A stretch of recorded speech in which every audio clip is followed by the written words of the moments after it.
The American presidents were people like you and me. At least that's how the founders intended it to be. Welcome to my new segment on the American presidents and their nicknames. We're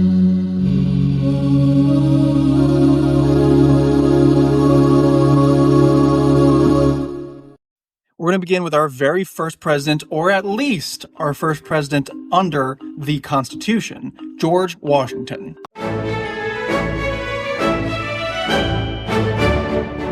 Obviously, as the first president, George Washington set a lot of precedents. That is, he was the first at so many things, establishing tradition and patterns that would dominate the presidency for centuries to come. And for that exact reason, we're going to start with the positive nicknames, first being Father of his Country. Washington's role as the Commander-in-Chief of the Continental Army, as well as presiding over the Constitutional Convention and being the first elected president underneath the Constitution, he well deserved this title. During his time, he was also known as the American Cincinnatus. This references Roman history of a man also by the name of Cincinnatus who was a farmer and came out of retirement, took up the mantle of dictator to save the republic, and then voluntarily resigned and returned Rome to its republic status. Washington very famously resigned instead of running for a third term. This was unheard of, and there were no term limits for president at this point provisioned in the Constitution. This stunned European leaders who were used to military men turning into dictators and leading nations until their death. Washington was also referred to as His Excellency during his time. This was a common term for European nobility, but America didn't really stick. It was mostly used by revolutionary soldiers to refer to Washington in a positive light. The final positive nickname is Old Fox. He was referred to this mostly by the British because, just like foxes during fox hunts, George Washington was notoriously hard to pin down as an enemy combatant. George Washington and the armies he led eluded capture by superior British forces a number of times. And so as the Redcoats began to refer to him as the Old Fox in a derogatory way, just kind of like Yankee Doodle Dandy, Washington's own men took up the phrase in a more positive light, highlighting the scrappiness of the Continental Army and their leader. But just like you and I, Washington had his fair share of enemies and detractors both abroad and at home. So the most obvious negative nickname is going to be King George, or King Washington. As the leader of a new country, and a new country formed out of a former British colony, it was inevitable that George Washington would be compared to a George of the same name, the leader of England, King George III. But this went beyond the two being the heads of their respective militaries during the Revolutionary War. They were compared to each other throughout George Washington's first and second term as president. The political opponents of George Washington, particularly in his second term, began to grumble and gripe about his pomp and circumstance and his centralized power. You see, George Washington liked to host these things called levees. These were formal receptions where he carried himself with aristocratic ceremony. And this kind of regal bearing couldn't be explained away by the fact that he was an immigrant, because he wasn't. George Washington was a third-generation American. It was his great-great-grandfather who had initially moved to the state of Virginia. Continued support of centralized financial visions put forth by Alexander Hamilton. My name is Alexander Hamilton. And his rather heavy-handed response to the Whiskey Rebellion kind of painted him out to be somewhat of a monarch.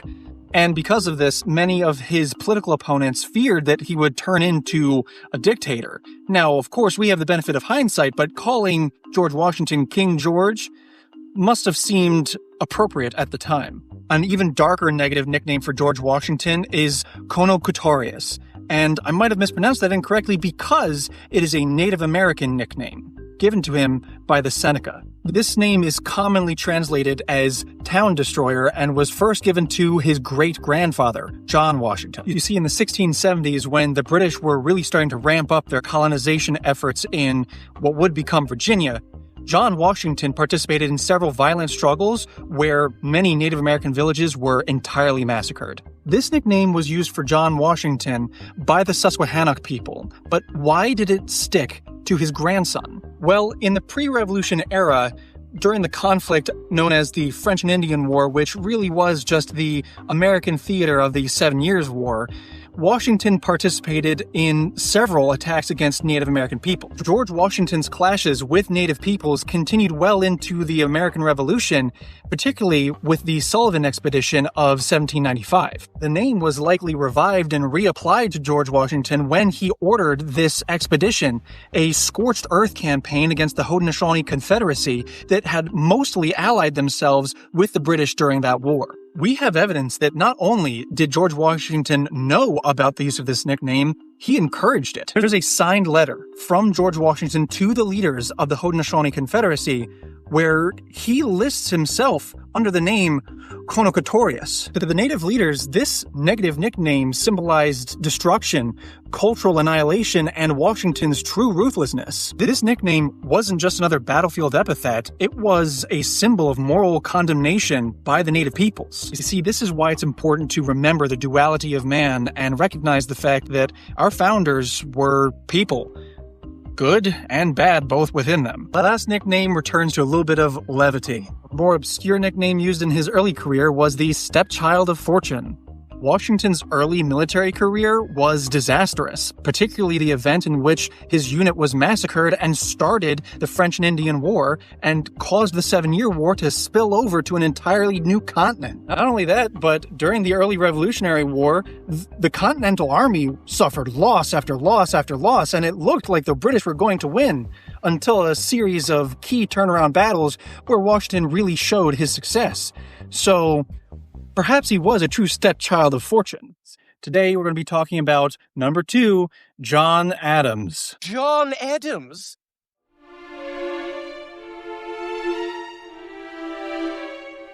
Just like we did with good old George Washington, we're going to be talking today about John Adams' positive nicknames, something that he may have been referred to in correspondence by friends or admirers.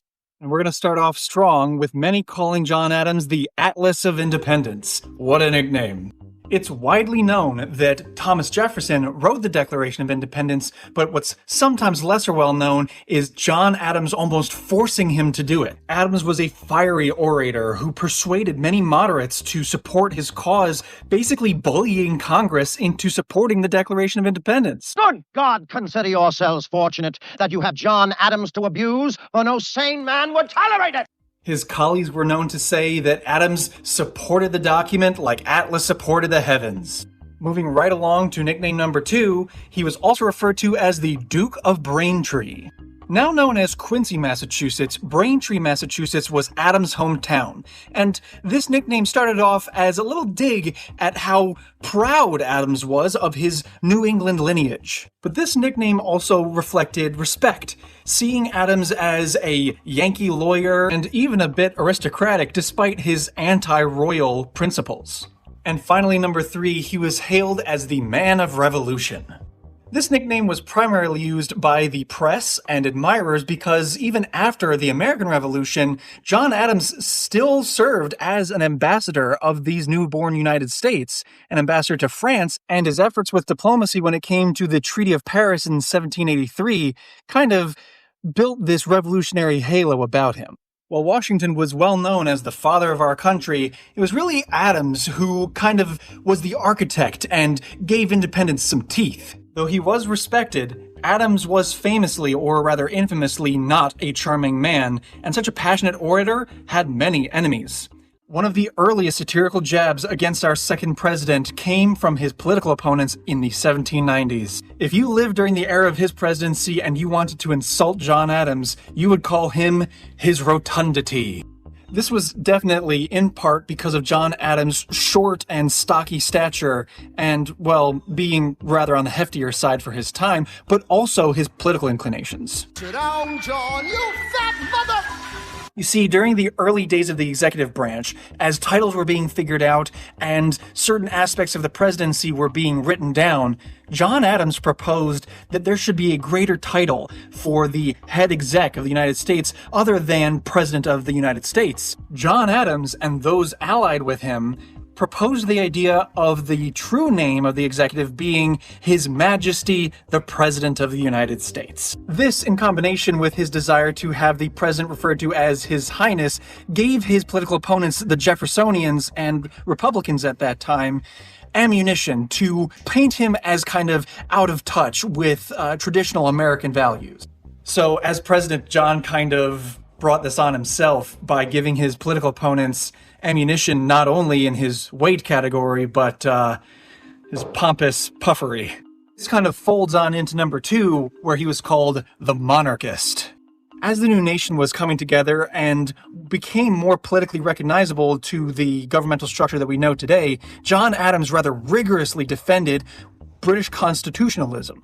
Jeffersonian Republicans and revolutionaries of all shapes and sizes saw Adams' defense of the British form of government when the British had just been defeated in the Revolutionary War as a massive betrayal. Adams' critics twisted his desire to have an upper house in the legislature that would supposedly counter mobocracy or mob rule into the idea that Adams secretly wanted an American president.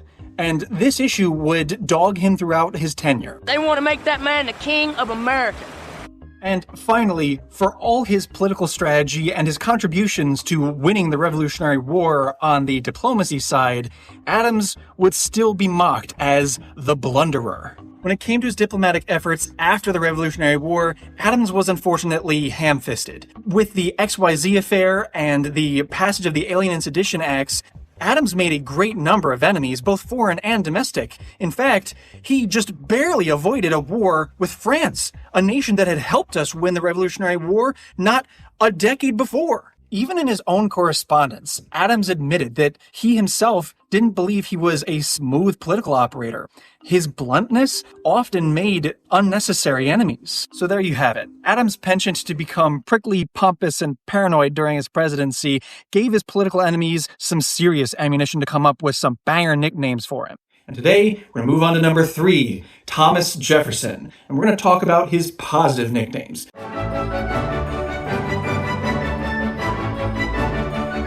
First to be found in speeches and textbooks and all sorts of writings from the 1800s, where you would have seen Thomas Jefferson called the Apostle of Democracy. This is primarily because Jefferson's political creed centered around popular or populist government, as well as agrarian republicanism and states' rights. Jefferson cast himself as this kind of common man, a white yeoman farmer, in kind of contrast to elites and centralizers like Alexander Hamilton and the aforementioned John Adams. Even today, Jefferson's name is invoked when people are talking about freedom and self-governance, which is kind of ironic considering as he preached democracy, he also owned slaves. Tell the little hypocrite.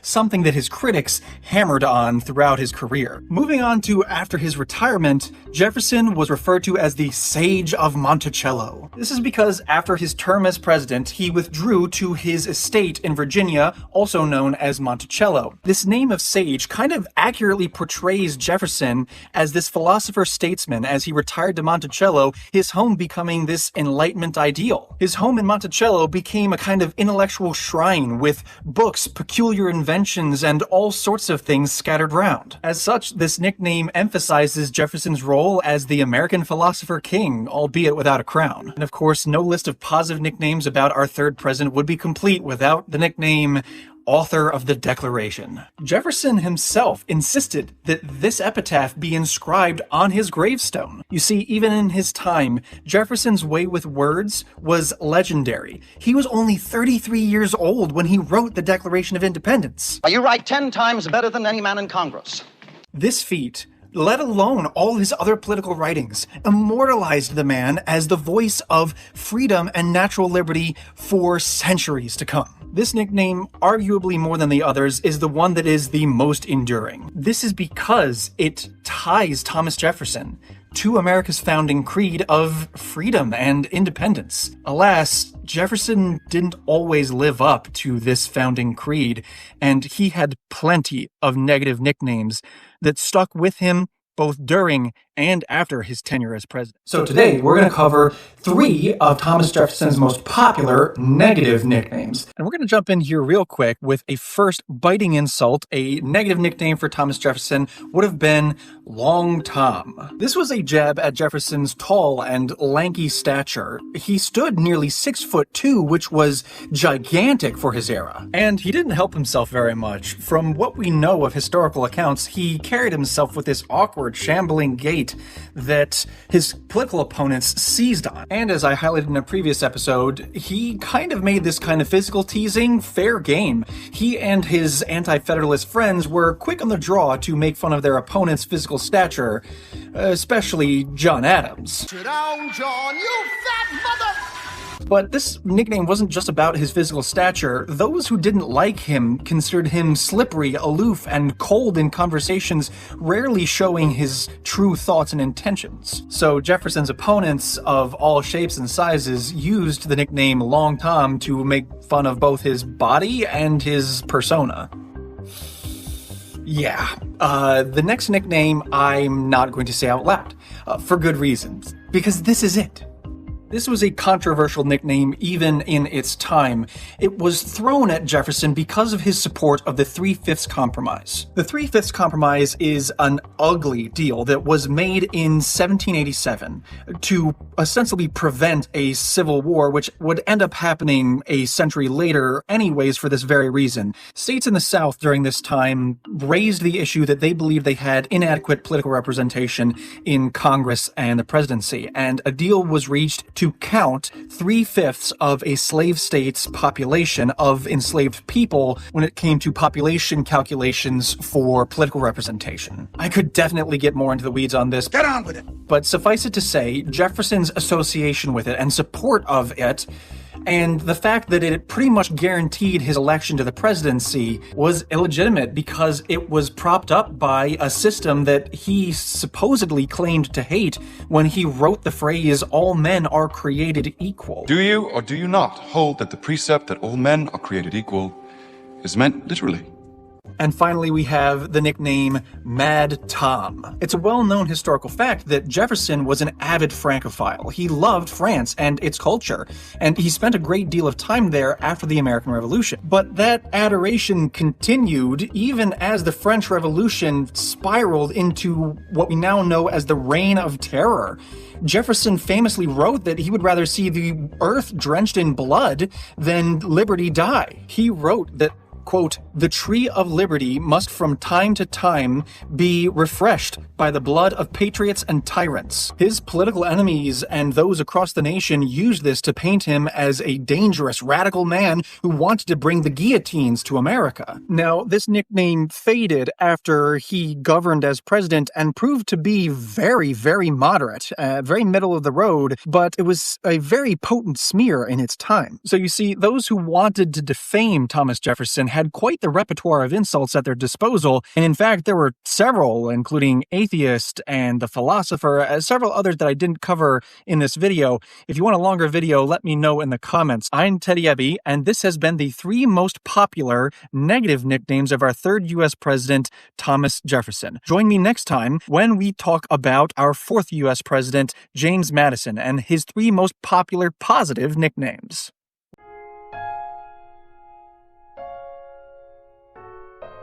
We're going to start out with an easy one, Father of the Constitution.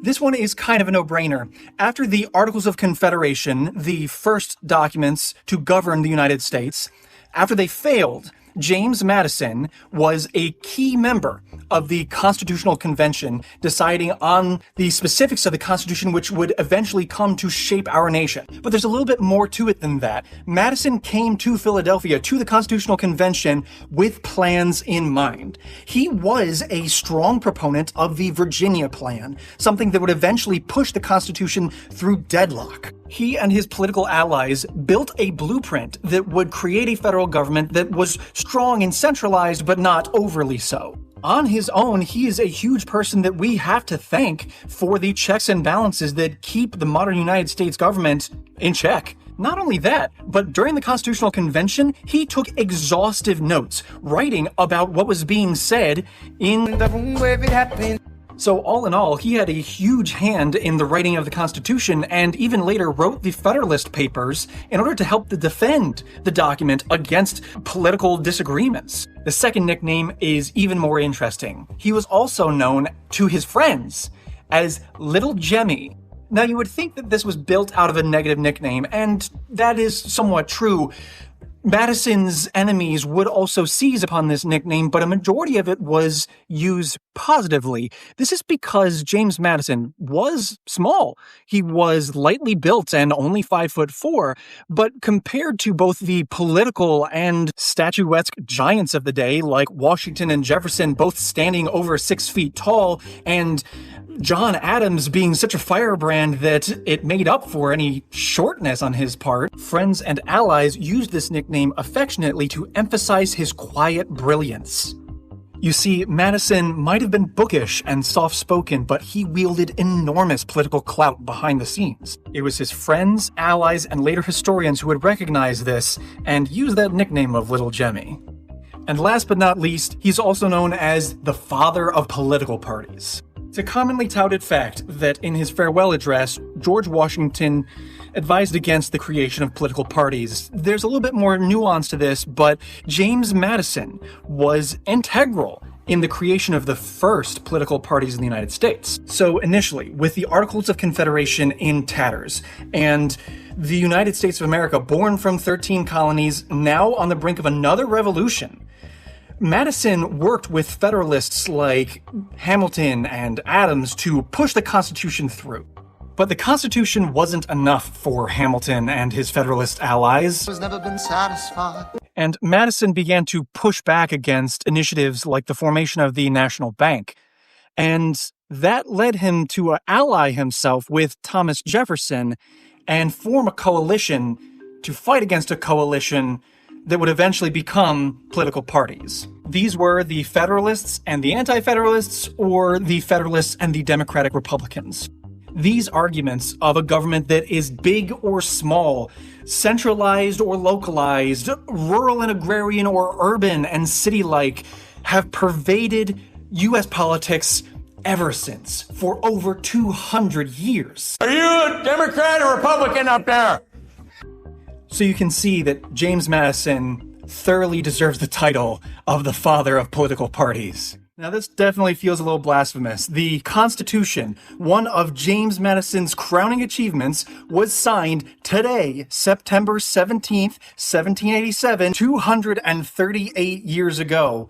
But alas, the man had his enemies, so we must talk about his negative nicknames. And we're going to start off with a reference from his positive nicknames, because this nickname was also twisted on its head and used as an insult. He was known to many as Little Jemmy. Yes, Madison was only 5'4" and about 120 pounds, but that was kind of overshadowed by the fact that he was sickly, constantly sick. Not only that, but his calm, quiet demeanor was just overshadowed by the military heroes and fiery orators that had preceded him. So critics would often say that Little Jemmy looks a little bit more like a school teacher and less like a leader. Moving right on to number 2, they also called James Madison the Puppet. The origin of the belief that James Madison was a puppet president came from the president elected directly before him, Thomas Jefferson. Both Jefferson and Madison were staunch anti-federalists, believers in smaller government, Democratic Republicans. Democratic Republicans! And the Federalists, their direct enemies, were still stinging from their defeat to Jefferson in the third presidential terms. Jefferson and Madison's proximity and the comparisons that they naturally drew dogged Madison throughout his whole presidency. Madison was seen as this kind of sidekick to Jefferson, not blazing his own trail, but following up on his mentor's footsteps. So you can see why his detractors said that he lacked courage and originality and accused him of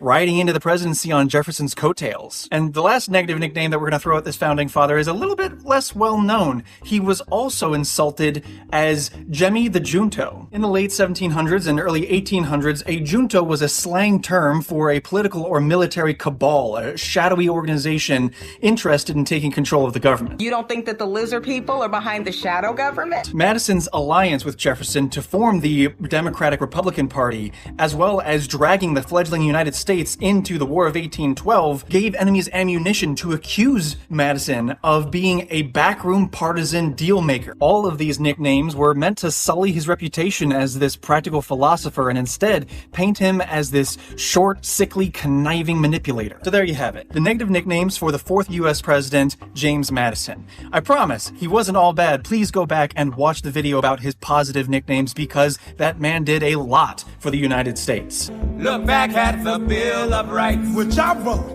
I'm Teddy Ebby. Join me next time when we talk about our 5th U.S. President, James Monroe, and his positive nicknames.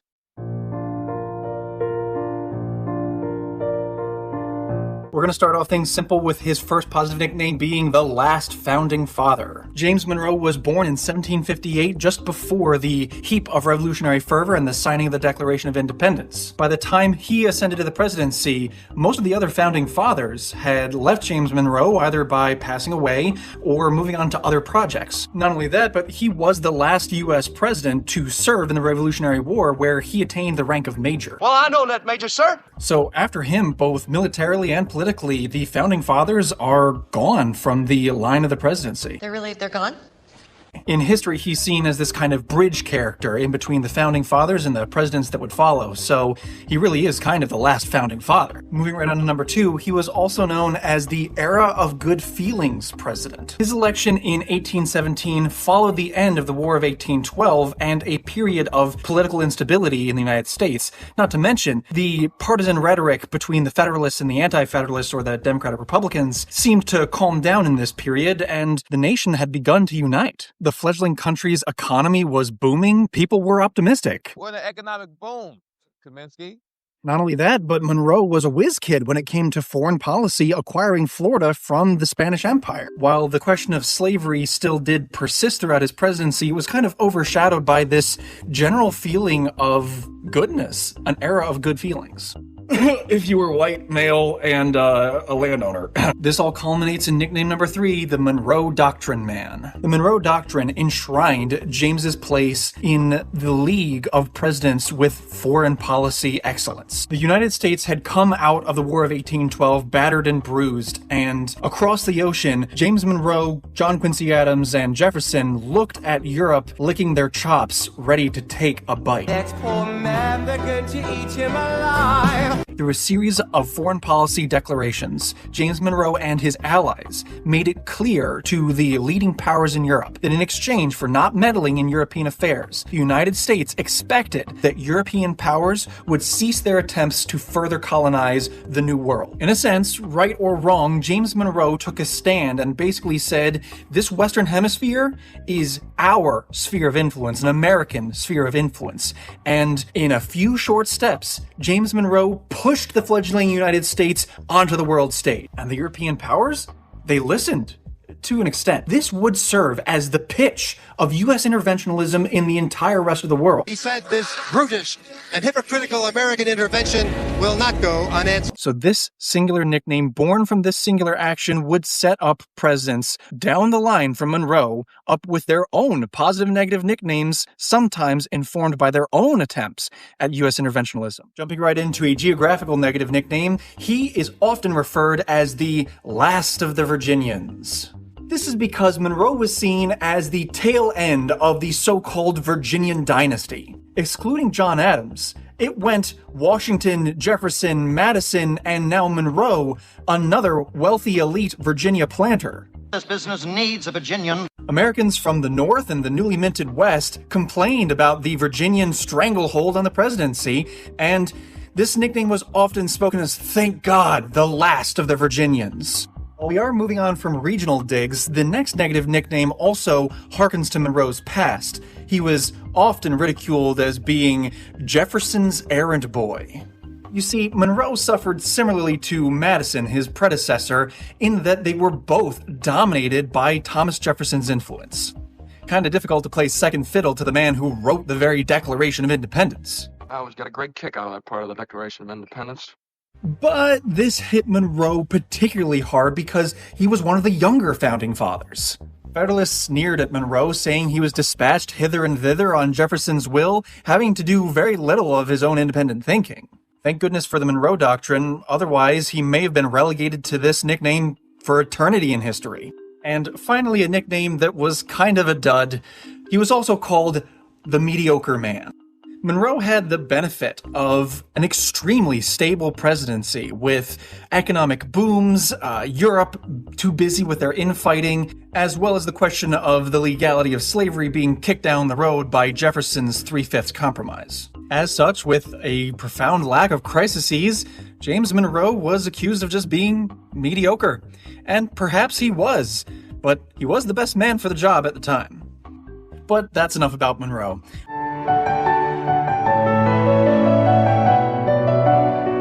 And you may be asking yourselves, but didn't we already talk about John Adams? Yeah, we talked about John Adams Sr. We're talking about his son, John Quincy Adams, or John Adams Jr.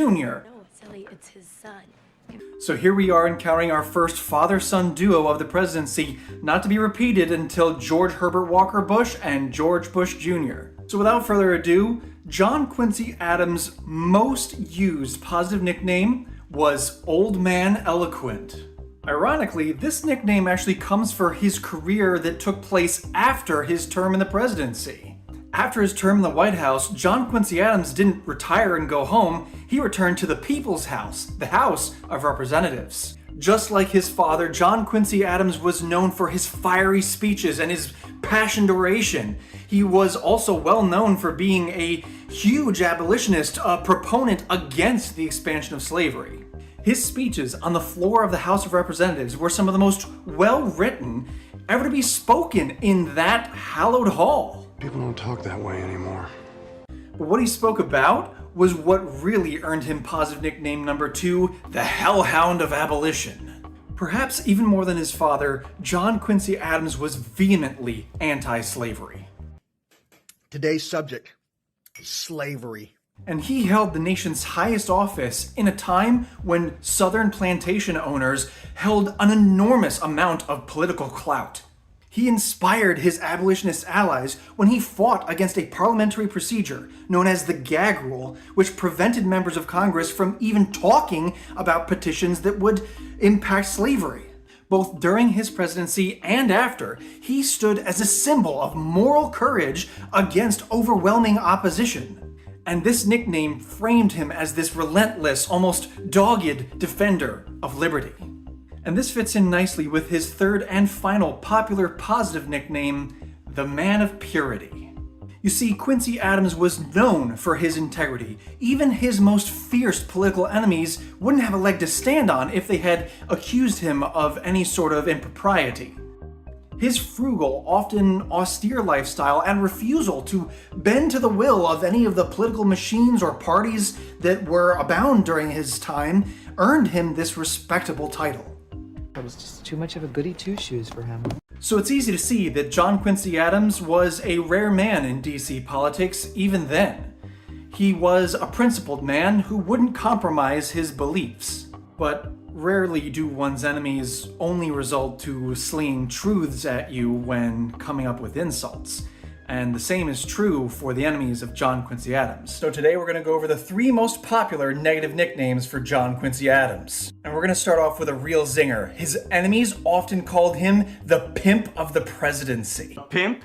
This is because in the election of 1824, no candidate won a clear majority in the Electoral College. So, the question of who would be president went to the House of Representatives. The then Speaker of the House, a man by the name of Henry Clay, threw his support behind Adams, which would get him the presidency. Later, when John Quincy Adams appointed Henry Clay as his Secretary of State, Adams's enemies cried foul and said that there must have been a deal behind closed doors where Adams ostensibly bought the presidency by promising to give Henry Clay a cabinet position. Well, this comes with a quid pro quo, fair exchange. Even though there was never any evidence of any backroom dealing, Adams's enemies like to say that he pimped out the presidency and used this negative nickname against him. And that'll bring us right into negative nickname number 2. He was also known as the Obstructionist. John Quincy Adams was through and through a Federalist, and he had grand ideas about national improvements, national infrastructure projects, and even a national university. Big government taxes are back, boys. Congress was packed full of politicians loyal to Andrew Jackson, Jacksonian Democrats,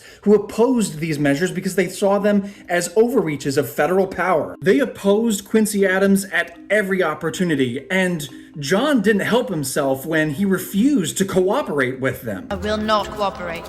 So he was seen as this stubborn old man with ideas far beyond the country's political mood at the time. His refusals to even compromise lent him that negative nickname. And finally, he was also mocked as the snob of Massachusetts. Just like his father, John Quincy Adams had an attitude problem. He was seen as cold and aloof with this kind of feeling of self-superiority where he looked down on most Americans. And this is on top of a long political career abroad in Europe. He served as the ambassador to Prussia, Russia, and many other European powers. His enemies and Jacksonian Democrats embraced a kind of populism that he abhorred. They distrusted the political elite, and he was emblematic of them. Though he would leave the White House as a lame duck president, he would continue to fight the good fight in the House of Representatives. And his enemy, Andrew Jackson, learned to play politics and won the presidency the next time, making him the 7th United States president.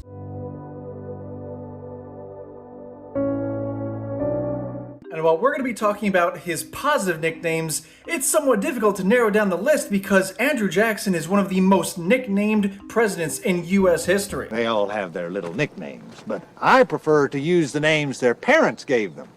This is because in both the eyes of his friends and his enemies, he loomed larger than life. His first most popular positive nickname is one he is incredibly well known for, Old Hickory. So I took out Old Hickory here, and I gave him a two-handed shot. You see, this is because hickory wood is known to be incredibly tough, and Andrew Jackson had a reputation for being just as tough, if not tougher. He was first and foremost a military man, admired by his soldiers because of the fact that he went through their hardships with them, marching alongside of them instead of riding a horse, eating what they ate, refusing all luxuries. He really was a man who inspired his soldiers. Later on, this would also become his political brand. His supporters used the nickname to emphasize his resilience and manliness. Stanley is such a manly man. It stuck so well that in the writings of modern-day historians, they describe him by this nickname even as he enters into the White House. And it's that tough-as-nails reputation that pushes us right into nickname number 2, the Hero of New Orleans. The pinnacle of Jackson's military career was during the War of 1812, when the fledgling United States was fighting the British once more. While a majority of the United States' army was engaged with the British up north fighting in Canada, Jackson was in command of troops down south. While the war was winding down diplomatically, there were still battles and engagements along the frontier. None were more iconic than when Andrew Jackson himself led a ragtag militia composed of frontiersmen, free blacks, and native allies against a veteran British army and proceeded to rout them out of the city. This high-profile victory vaulted Jackson to instant national fame, and though it wouldn't win him the immediate presidency, it definitely set him up for his eventual win as the 7th U.S. president. Thus, he would be forever known as a war hero president. Though he was a warrior, he definitely earned nickname number 3 as the People's President. Jackson was ostensibly the first truly American president. You see, this is because he broke the streak of elitists in the White House. He wasn't a rich Virginia planter like Washington, Jefferson, or Madison, and he also wasn't a New England aristocrat like John Adams or his son John Quincy. Andrew Jackson wasn't born into wealth at all. He had a frontier upbringing. His supporters liked to hail him as a self-made man, somebody who they could relate to, a real man of the people. His charismatic force was so powerful that it inspired an entire movement of Jacksonian Democrats. You are a Dem-o-crat. The idea of the president being someone who embodies the will of the common man is indebted to Andrew Jackson. No wonder the man is on the $20 bill. But he was just a man, fallible like us all, and he had plenty of negative nicknames. I won't keep it a secret. Andrew Jackson is not one of my favorite presidents. Frankly, I don't like the guy, but I never saw a hooligan I did like. So it was difficult finding positive nicknames for the man that I thought applied and were historically truthful. Today we really get to rip into him because we're going to be doing his negative nicknames and more than the original 3 I had planned. Andrew Jackson was a president with promise. As one of the first presidents not to come from the elite classes, there were many hopes about who he would be, and in many ways, he fell terribly short. What a disappointment you turned out to be. This can be perfectly seen in the first nickname that we're talking about today because his political opponents called him King Andrew I. He was most likely called this because Jackson used the presidential powers much like the military man he was. Many of his enemies and even some of his allies worried that he was stepping beyond his constitutional limits. He vetoed more bills sent to his desk by Congress than the other 6 U.S. presidents before him combined. No use vetoing that program, Johnson. Not only that, but he even defied the Supreme Court when he refused to enforce their decision in Worcester v. Georgia. You can't tell me what to do because you're not my mom. This all landed him with that famous, or rather infamous, negative nickname, and a timeless political cartoon to boot. All in all, the worry that Jackson took a step towards making the presidency a cult of personality weren't entirely unfounded. And this moves us into a darker negative nickname. In nickname number 2, he was called Sharp Knife by many Native American tribes. It is an unfortunately well-known fact that Andrew Jackson held no love for the indigenous peoples of the Americas. From his military campaigns against the Creek Indigenous Nation to his support and enforcement of the Indian Removal Act, which resulted in the Trail of Tears, a borderline genocidal event that is and will forever be a stain on American history. Native peoples used the nickname Sharp Knife not to emphasize his bravery, but his brutality and betrayal, and his figurative cutting up of treaties that had guaranteed them land rights. Bringing things back up to a lighter note with negative nickname number 3, he was also mocked as the Jackass. Well, if it's all the same to you, I'll just call you Jackass. His political opponents used this nickname to stress Jackson's stubbornness and ignorance. But this kind of backfired because Jackson loved the idea of being associated with the donkey, enjoying the association with toughness and determination. So much so that the donkey became the figurative animal for the Jacksonian Democrats and even endures as the Democratic Party's emblem today. And finally, that bonus negative nickname that I promised you. He was also known as Old Hickory Headed. It was actually a riff off of one of the positive nicknames that I talked about where he was known as Old Hickory. While that positive nickname emphasized his toughness and durability, this one flipped the script. Jackson was stubborn to a fault, and that often got him in trouble. And this was clearest when he found himself on the wrong side of a policy debate. Jackson was not a well-educated man, and oftentimes he was too stubborn and too stupid to recognize that he might be wrong. Can't you get it through your thick skull I'm working for the government? Though psychologists wouldn't study the idea of stupid people being more likely to think they're smart until centuries later, his enemies would have you believe that Jackson was a walking, talking Dunning-Kruger effect.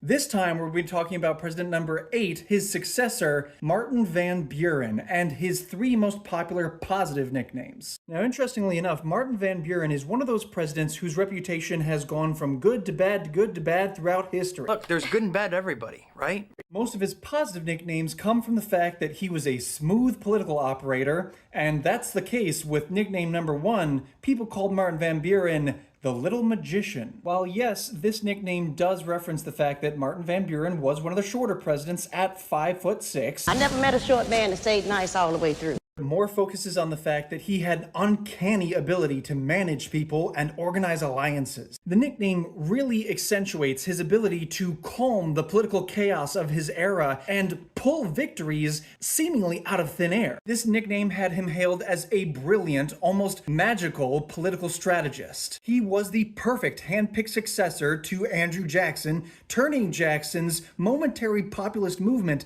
into something more durable, long-lasting, and nationwide. This will round us right around to nickname number 2, Old Kinderhook. While this nickname is based on his birthplace, there is a little bit more to it than that. Kinderhook is a town in upstate New York, not too far from the state's capital region. It's a business, Kinderhook.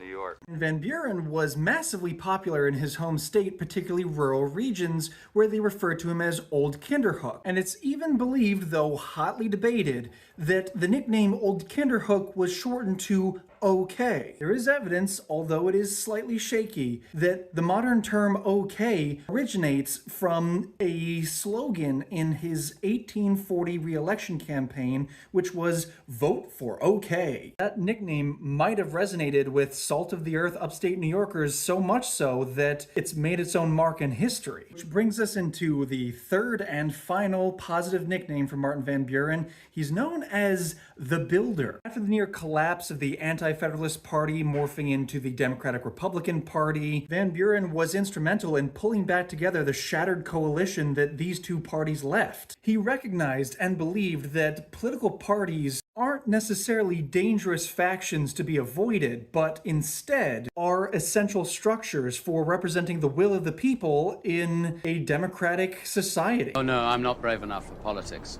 You see, even though the Democratic Party would go through many changes over the next 2 centuries, the nickname emphasizes Van Buren's contributions to modern politics as we know it. You can see that for such a small and mild-mannered man, Martin Van Buren was quite the mover and shaker. But some people don't like it when you move and shake things too much. Those people might make up negative nicknames for you. For somewhat of an obscure president, he had some really intense insults attributed to him. His aforementioned political brilliance made him an invaluable ally to some and a bitter enemy to others. But we're going to start with a nickname that pushes politics to the side and instead focuses on economics. Martin Van Buren was also insulted frequently in the press as Martin Van Ruin. This nickname comes from the fact that Martin Van Buren inherited a really shaky economy after his predecessor Andrew Jackson left the White House. After Jackson shut down the second attempt at a national bank. I'm no First National Bank. The public blamed Van Buren when the economy tanked in the Panic of 1837. Unemployment skyrocketed, businesses failed, and banks closed their doors. And the press, notorious for inflaming public tensions, latched onto this nickname and printed it in newspapers everywhere. This is why I hate reporters. The nickname Martin Van Ruin was everywhere. Political slogans, cartoons, and even songs featured the negative nickname, trashing the president. It was such a pervasive negative nickname that Van Buren's opponent in the 1840 election, William Henry Harrison, barely had to do any sort of negative campaigning. This nickname did it all for him. And that will swing us back into politics with negative nickname number 2. Martin Van Buren was hailed as the American Machiavelli. They're gonna think it's some kind of Machiavellian Jedi power play. For those unaware, Niccolo Machiavelli was an Italian philosopher during the Renaissance. He was famous, or rather infamous, for his political writings in his book, The Prince. In his book, Machiavelli advises the politicians of the day to, yes, be pragmatic, but also to be ruthless and to be feared rather than loved. Dragging it back to Martin Van Buren, American president several centuries later, he's seen in a Machiavellian light. Yes, he was a political whiz kid, forming coalitions here and there and everywhere, getting people on both the left and the right to agree to things they rather wouldn't. That often required a certain degree of political manipulation and Machiavellian tactics. To get what he wanted, Martin Van Buren would often step on the toes of friends and allies, and to him, I suppose, the ends justified the means. You betrayed your nation, Bob. And finally, we'll round out with negative nickname number 3. He's also known as the Dandy President. In the 19th century, dandy referred to a man who was overly obsessed with his appearance. A modern term for comparison would be calling someone metrosexual. Must have been that metrosexual scruffle you got there. While he did seize on the populism that Jackson had left him, he wasn't a military man by any means. Martin Van Buren certainly was a different man than his predecessor, and critics accused him of being obsessed with fashion, etiquette, and even perfume. Opponents from within his own party circulated cartoons of Van Buren primping and preening himself in front of a mirror as the nation's economy went up in flames. This negative nickname undercut any man of the people vibes that were given to him by his positive nicknames like Old Kinderhook. Not only that, but it served to make his opponent in the next presidential race look rugged in comparison.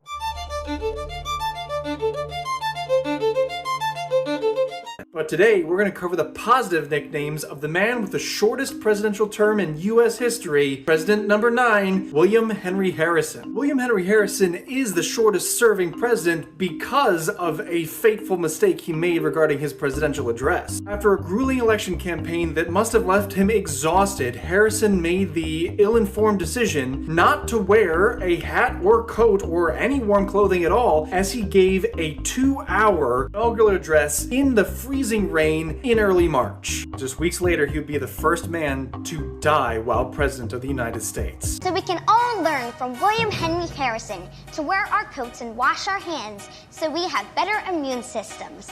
But despite his rather short term in office, he accrued quite a few positive nicknames. So we'll start with his most famous rallying cry, Old Tippecanoe. After a break from having military men in the White House with the election of Martin Van Buren, the electorate turned its attention back to the Army with William Henry Harrison, who was a major general or a 2-star general during the War of 1812. But this nickname would actually come from his skirmishes with Native Americans. He fought a confederation of Native American tribes when he was governor of the territory of Indiana. He got this nickname from the Battle of Tippecanoe, where he fought against a Shawnee prophet by the name of Tenskwatawa, who was the lesser-known brother of then Shawnee chief Tecumseh. Regardless of the ethics of it, the battles were fierce and won William Henry Harrison a great deal of military honor. You should be ashamed of your military honor! He heavily leaned on this military honor to catapult himself into the White House, using this nickname in the slogan Tippecanoe and Tyler too, bringing in his then Vice President John Tyler. But this positive nickname is much more akin to self-aggrandizement, as he was really just a Virginian aristocrat turned Western politician and military hero. Which kind of folds us into nickname number 2, where he was called the Log Cabin Candidate. Harrison did indeed move from Virginia and the lands of the 13 colonies,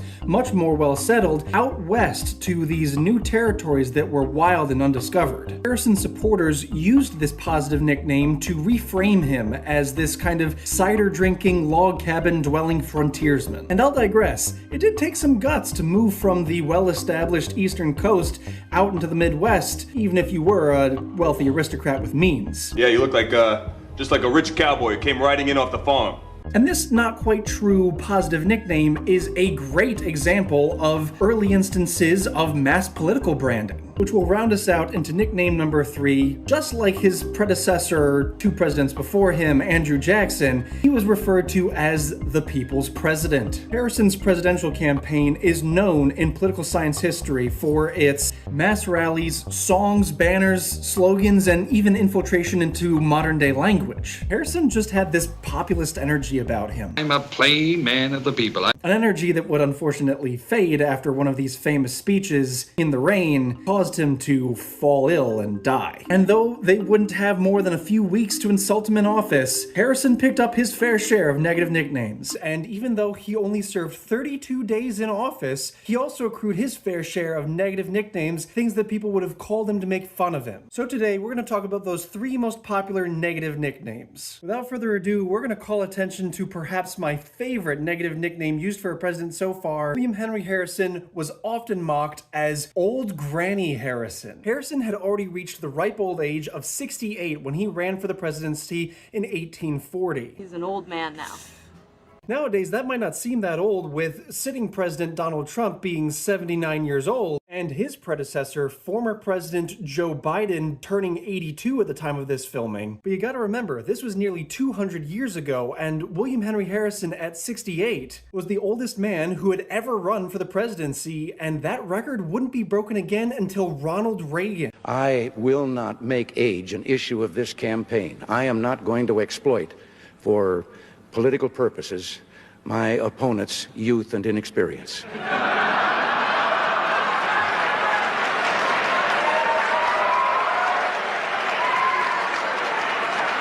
Harrison's enemies, particularly Martin Van Buren supporters, used this negative nickname to portray him as too frail to handle the responsibilities of the presidency. But ironically, this negative nickname kind of backfired because it portrayed Harrison as this experienced elder statesman. He's smooth, he's competent, he's experienced. So when mocking his age didn't work, his enemies pivoted and instead focused on his physical attributes with this next negative nickname, calling Harrison the Hoosier Giant. Even today, Hoosier is a slang term for somebody from the state of Indiana. That's a Hoosier, Jeff!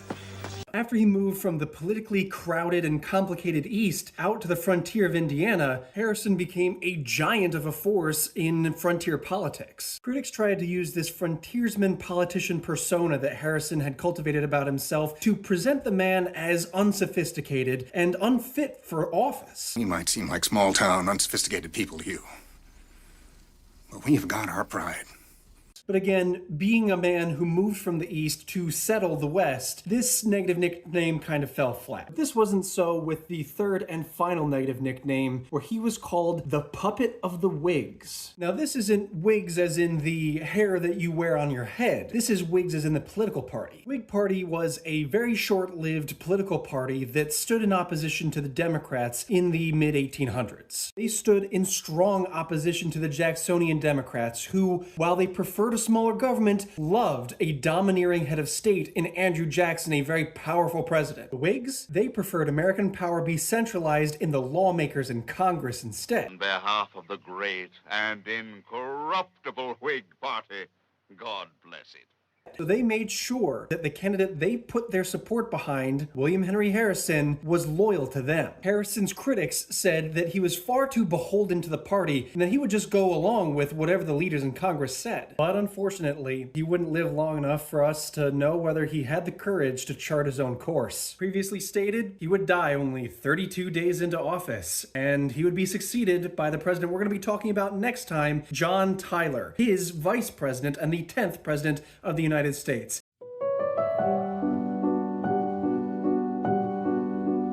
John Tyler is more than just the first man to go from vice president to president after his predecessor's death. No, he had accomplishments of his own, and we're going to be talking about them with his three most popular positive nicknames, things people would have called him to encourage him. I want to be the one to come up with the cool nickname. His career in the White House was marked by independence, controversy, and severe stubbornness. In political circles, John Tyler was well known as the Resolute Virginian. Obviously, from the state of Virginia, an original of the 13 colonies, John Tyler continued in that grand political theory of Jeffersonian politics, following after the likes of Thomas Jefferson. John Tyler was dedicated to the ideals of individual liberty and limited government. That's really key to me, having a kind of a God-friendly, God-conscious society with limited government that believes it is not God, but it is there to serve the people. He had this quiet steadfastness about him, even in the midst of the most turbulent political storms. When other politicians would be screaming red in the face at each other from across the aisle, John Tyler would simply stand there, resolute as a Virginian should, and brook no argument. His word was law. I am the law, okay?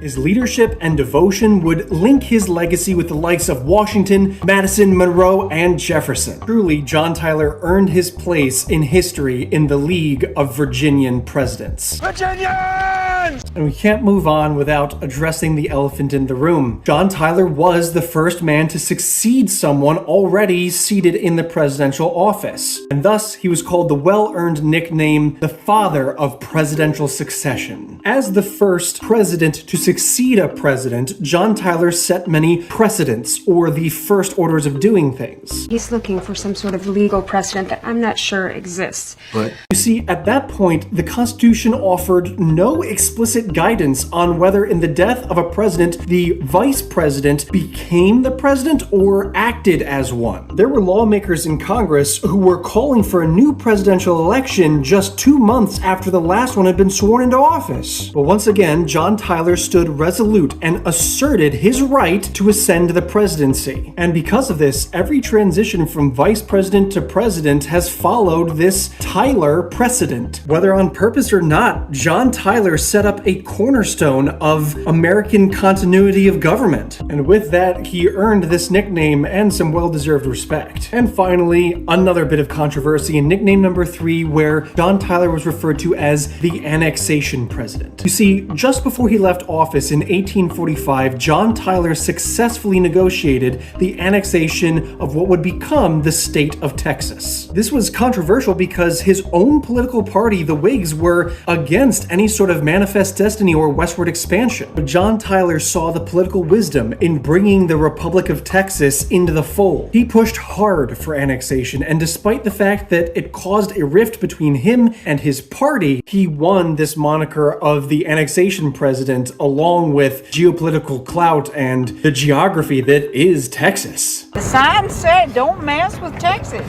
But it wasn't only the fight with his own political party at the end of his presidency that drew the man enemies. His stubbornness built them all throughout his term as president. And enemies, particularly of that political era, would make up many negative nicknames to make fun of you. And with this unique way that he ascended to the presidency, he brought some of the most colorful and politically charged negative nicknames the office had ever seen. These negative nicknames revealed John Tyler for the polarizing historical character that he was, going from celebrated running mate to eventual political exile. And that is best showcased in today's first negative nickname, where he was called the President Without a Party. You see, John Tyler and his predecessor William Henry Harrison were put into the White House by the political party known as the Whigs. And the Whigs, at that point led by Henry Clay, had hoped that William Henry Harrison would be a rubber stamp kind of president for them, just saying yes, yes to whatever the Whigs in Congress put on his desk. But John Tyler, he was put on the ballot to kind of balance William Henry Harrison. Mr. Briggs' only trouble is that he could never be a yes man. And when he entered the White House, boy did he show that he was not like William Henry Harrison. He would break rank with his own political party so often that in 1841, he would get kicked from the party. This was in the midst of his presidency, and he remains the only president in US history to be removed from his own political party while in office. You are no longer welcome here. Political newspapers of the day branded him a Judas, claiming that he had only run under the Whigs' banner to achieve power and then betrayed them for his own ambition. What's worse is the party opposite the Whigs, the Democrats at that time, wouldn't take him in either. They disagreed with him entirely. This left John Tyler powerless, friendless, and politically homeless for the rest of his career as president. I know what it's like to feel abandoned.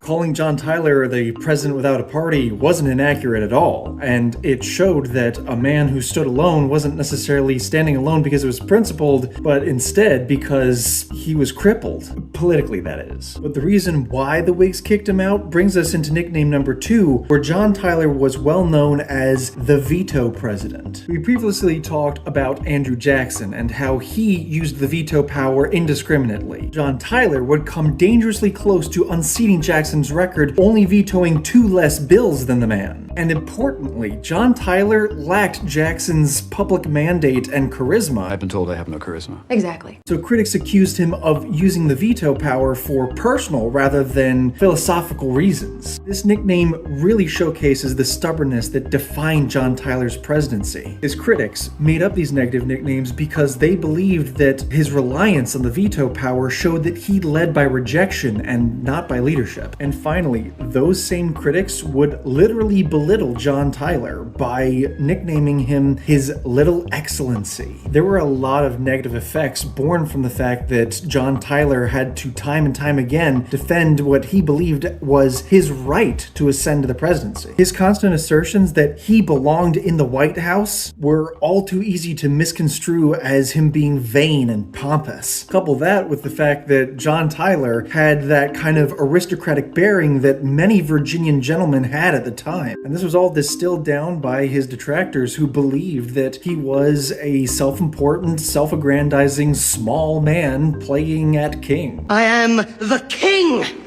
Any man who must say, I am the king, is no true king. And truly, he was one of the most politically divisive men of his era, earning such nicknames as the Texas Traitor as well. But for now, I think that's where we'll leave it. I'm Teddy Ebby. These have been the 3 most popular negative nicknames of John Tyler, President number 10. Next time, we're going to be moving on to President number 11, James K. Polk, and his 3 most popular positive nicknames.